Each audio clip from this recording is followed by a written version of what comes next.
my beautiful lit community. I hope that you're having an amazing day, whatever is happening. I hope that, and here's how you and I will know that you're having an amazing day. You're not resisting whatever's happening. That is really the only thing that is ever going to cause you suffering, is looking at whatever is happening in your life and deeming it wrong or bad.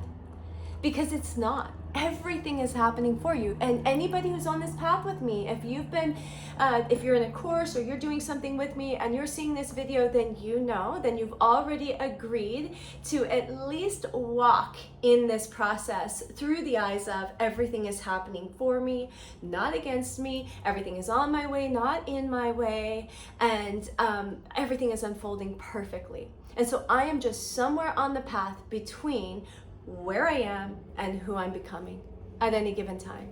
And there's many versions of you, iterations of you on your way to your fullest fruition this lifetime.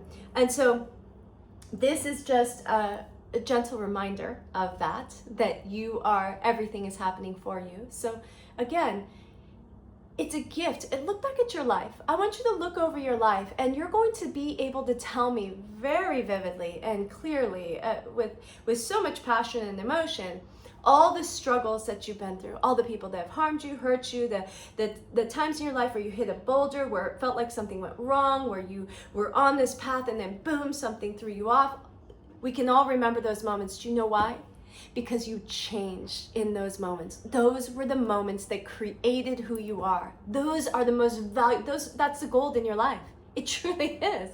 That's the gift. And those people gave it to you. They played a role that was necessary. It's like a God-given role to step into your life to be the villain so that you could overcome, so that you could persevere, so that you could show up brave, courageous, stronger, and gain tools that are going to be necessary when you get to where you're going. You're going to need these tools. You're going to need to be a little stronger, right? It's like the butterfly breaking free of the cocoon, right? They need that. You can't free them from the cocoon. They've got to go through it. And so they're never going to forget that moment. They're never going to forget that moment when they just broke through, right? That becomes the most powerful story in their life. And so we need these hills to overcome. I mean, I've traveled all over the world. I've been so incredibly blessed in this way. And oftentimes with people, I've done many retreats and brought people all over the world, because I believe that when I can remove you from your habits, from your daily habits and routines, and throw you into an environment that is so vastly different, that we can there nourish and nurture the new you that is trying to emerge and start to maybe release some of these old habits. But one of the places that I went to on one of these trips was Peru, and we did the Inca Trail. And this was very challenging for me because I was a guide, I was a leader, people were counting on me, and I didn't know what I was doing. I'd never done it before. And so please don't count on me. So of course I brought, professionals. We had our shamans that were guides because we hiked the Inca Trail. This is a 4-day hike, and it was intense. And I can tell you, out of the so many, probably 50 different retreats that I've done, that is the one that I remember the fondest. Even though it was so difficult. At some point, I remember taking my shoes off and almost crying. My feet were hurting so, I had blisters all over, and that, what's it called, the mole tape all around my toes. It was awful, but exhilarating at the same time, because I changed, I grew, I showed myself what I was capable of. I faced the fear, I walked into it and got to the other side, and I brought all these people with me, 12, 13 people with me, and watched each of them experience the same thing. And it was just such an incredible gift. So these moments in our life, I spend a lot of time, still to today, I pointed right here because this is where I do it. I have a practice where I sit down, I fill myself with love, and I think of every single person that has walked on my path that has caused me, in the moment, what felt like harm, where they wounded me, they hurt my feelings. I see he's like, bad them. Yeah, exactly. But those people, I love them. They did me a service, because I now can look back and I can see how different I am now because of those things. They forced me forward. They forced me into becoming who I was determined or destined to become. So the reason I'm in here, again, coming on here today, is because I'm certain that you are somewhere on this path. Maybe you're in this pleasant place and everything is coming to you right now and creation is just blessing you. Well, if that's true, that means you just came through something hard. Just a little bit ago, you came through something hard, because destruction always comes first and then creation. So we have to, again, release the old part of us for the new version to emerge. We have to clear old belief systems. We have to release old things to create space for the new. It's necessary. So no matter where you are on this path, you know that is perfection. You know it's perfection. And if you're in destruction, by the way, know that that's a sign that creation is happening. Okay, so here is the message for today. These are all things I know you know. I know you know. It's nice to hear there's reminders. We need them. But I know you know them. This is the reason I'm on here today. I was just doing a meeting. I help to build out programs in places. I love to go into communities and create excitement and community. And I love to watch people blossom. It's one of my favorite things to do. As you know, this is what I do, is helping people step into who they're becoming, finding the courage to really show up. I have this ability to see people for who they're becoming. I don't see them for where they are. Not that I'm disregarding it or deeming it bad. I don't have a judgment whatsoever. I think where they are is perfect. They're on their path and I know where they're going. I can see it. And so I encourage them. I encourage them to keep moving forward. I show them through my eyes, they can maybe see a reflection of them in that higher version. It's beautiful. If we can see people for who they're becoming, guess what? They want to be around you a lot. If you can see me for the highest version of me, I want to be near you, because you see in me the greatness that I can't see yet. It's a gift. So I naturally, that's just always been something I've done. I've always seen that. And so I love to encourage people into growing and learning. And I see that what stops people the most is something called imposter syndrome. They will think, oh, well, you know, I'm really curious about this topic and I've been diving deep into it, but, you know, I'm not the teacher of it. I'm not worthy to show. But here's the thing. If you're excited about it, then that is something that other people are going to be excited about. And if we can share those things with other people, then that is how we step into the mastery. It's through the teaching of it that we gain the mastery. So at first, it's something that we're just repeating. Beautiful. That's okay. There's a process to becoming the master as well. So at first, you have a teacher and you're trying to integrate the teachings. So you do that by watching the world and by sharing with others what you've learned and seeing how they receive it. You see them in a struggle that you think that what you've learned, you can translate that to, and you start to share it. And you see them going, no, da, da, da, da, da. And that's okay, because that's you reflecting back to you, really you are the other person. So we're always the mirror. So those are the doubts in you. They're just going to reflect back to you those parts of you that aren't quite solidified into this wisdom quite yet. And then you get to walk away from that conversation and go deeper into it. Like, is that true? Is it not? And you get to experience it in the world until you now live it. Now you live it. You have an experience of that teaching, of that wisdom, of that truth in this lived experience. Well, now it's integrated. Now it is not something you're regurgitating, repeating. It's something you've lived and experienced. Now it resonates its truth and it rises up, and truth comes from here and it rises to here. And when we speak it, it has power. Anything that is just regurgitated doesn't quite have the power, right? But that doesn't mean it's not a gift. It doesn't mean it's not a gift. If you're passionate about something, be authentic. Sit down. I encourage you to teach it, but start with, hey, this is something I'm learning right now. I'm something I'm excited about, so I thought I would share it. We don't have to step into something as the expert. I've been doing this for, no. Say, this is something I'm really excited about now.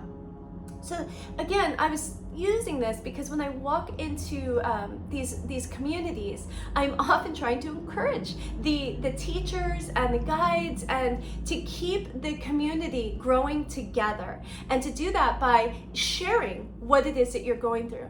Oftentimes, if you're excited about something, you're learning something, so is everybody else. And being some incredibly wise guru doesn't benefit anybody else because they're somewhere at the beginning of their learning. So they're only going to be able to obtain the same level of what you're sharing. So it's kind of this perfect match. So imposter syndrome is really just two versions of you. There's that version of you that you are, and the version of you that's calling you forward. And you're walking between these two worlds. You can see yourself over here in the version of calling you forward, but your truth is, this is who you are. This is how the world is still seeing you. So we've got to figure out how to get over to this side. And it starts with you seeing yourself for this version. Sitting down, writing, this is who I am. Not who I'm becoming, who I am. Right? So that's at the root of me. I am this new being. I am a teacher. And then look for evidence of it. I am a teacher. I am a guide. I am somebody who speaks wisdom. And then start to search for the evidence of that truth. See it. You know, that is right. I do teach things. I do guide people. I do inspire people. Find the truth. But first, you've got to start really looking at, this is who I am now. And then how do I get the world to see me as this? How do I show them that this is actually who I am now? And then we've got to start doing it. And yes, at first it's going to feel a little uncomfortable because we're wearing a new title, a new role, a new persona. And we're releasing this old version of ourselves that the world is going to keep trying to remind you is who you are. And you're going to go, nope, that's not me. I am over here. And you keep reminding people. So oftentimes this process needs or requires time alone. The hermit. It requires you to stop being around the people who know you as this version, because they are going to try and keep you there because that's where they're comfortable with you. And so for a little while, we're going to need to have less contact with those people and more contact with the people that see you for this version of you, and you know, the version of you that is the new you that you're emerging as.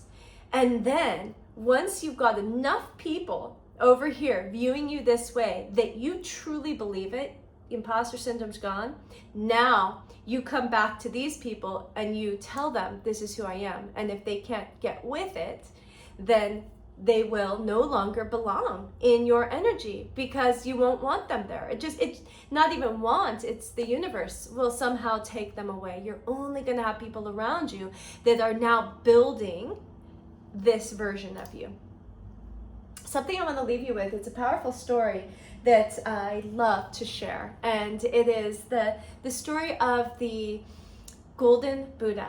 I actually was blessed enough, again, in these travels to go to Thailand and see this Buddha in person and kind of read the story of it, and it's amazing. It's a relic. It's something that is unheard of. Nothing this large, this solid gold, I think has ever existed, because gold is a soft metal, so they had to sort of anyways, what it was somewhere, and I don't know exactly when, but I think early 2000s, something like this, there was this monastery that was moving.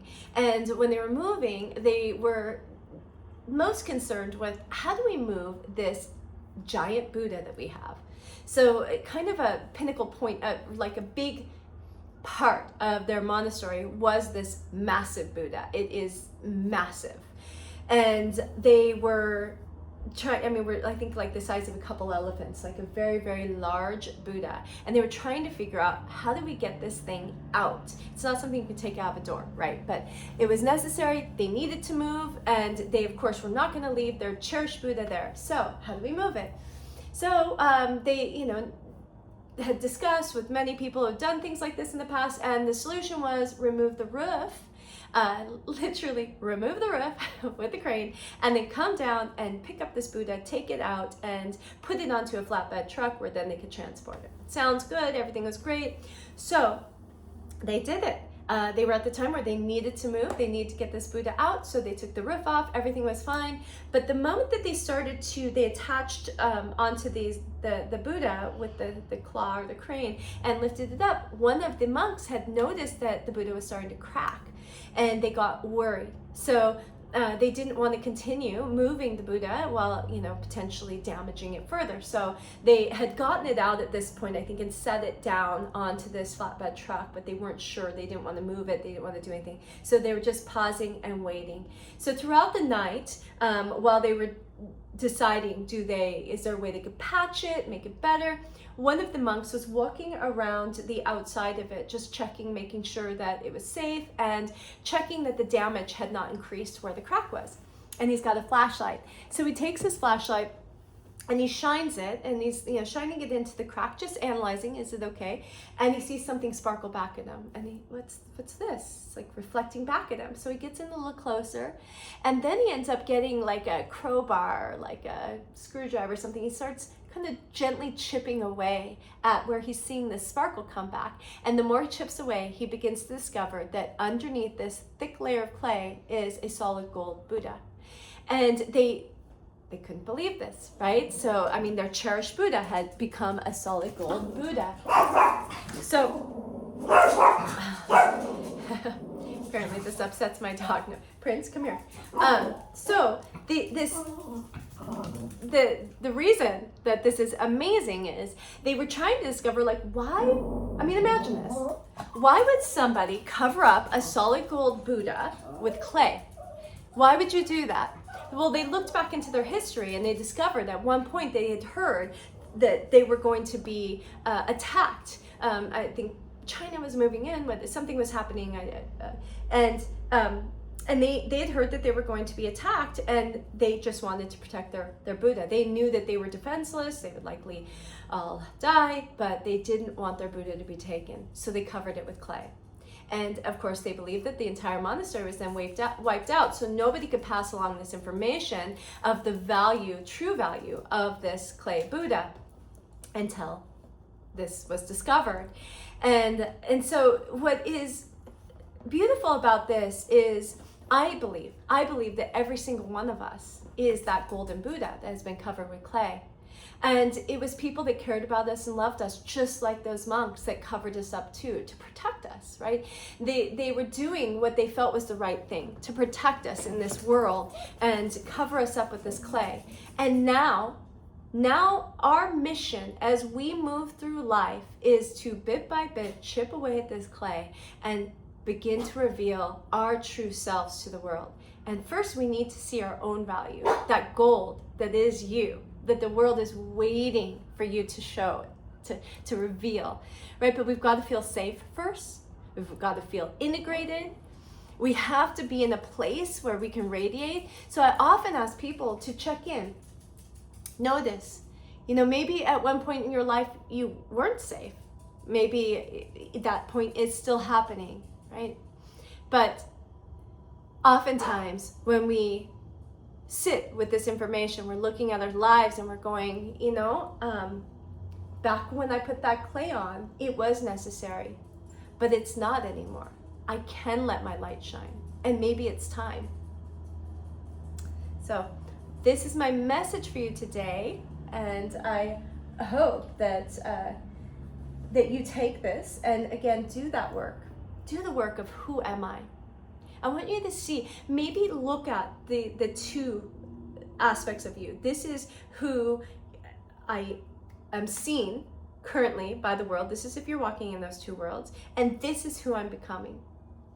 And again, just like that caterpillar to butterfly, right? In the center, there's a complete dissolution of self to emerge this way. So there does need to be this integration, the cocooning, the time alone, where we're sitting with ourselves so we can become fully this new version. Oftentimes that requires destruction, releasing layers of clay, releasing so that we can emerge. And when we emerge, maybe we're a little vulnerable at first because it's the first time we're allowing our light to shine. We have wings, we are flying, we are the butterfly, we are the golden Buddha, we are emerging in whatever way that your destiny is calling you towards. So, love you so much. Make it an amazing day.